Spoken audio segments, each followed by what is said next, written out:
In this video, we're going to go over the payment settings area in your e-commerce module. First, go to your e-commerce module.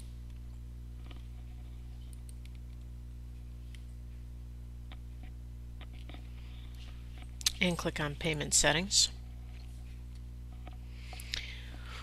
No price mode is if you want to have no prices authorized. Scenario you might use this for is if you have appointments and you're using the e-commerce module as appointments instead of actual products. Product price is taken from. There's several fields you have in here. You have the discounted price field, the retail price field, and you can also do member-specific pricing. This is where you can specify if a group would get special pricing. You could specify that here. See, the default group gets retail pricing and the gold members get discount price. This is where you'd specify that. You can have a minimum order amount where nothing on the site will sell unless it reaches this order amount minimum. To send initial order notification is pretty much just applying to PayPal and Express Checkout. It's where when a customer leaves your site and goes to their site to pay for their order, it sends an initial order notification to you and to them. This is helpful because a lot of times people don't return to your site after they've made the payment on PayPal or Express Checkout. So this way you know that there was a payment initiated and most likely finished. They just didn't return to your site. So that's helpful to have checked.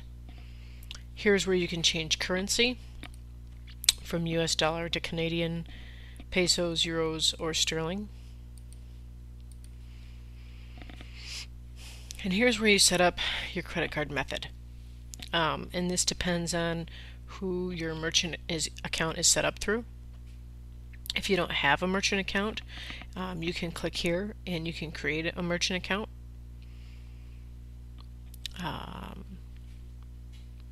You also have a custom method that you can use to set up that doesn't actually authorize through a merchant. You can set it up if you want to accept checks like through the mail. It's kind of a dangerous thing to do through a website, but there are people that do it. And this is where you can specify all your settings that you wish to have there.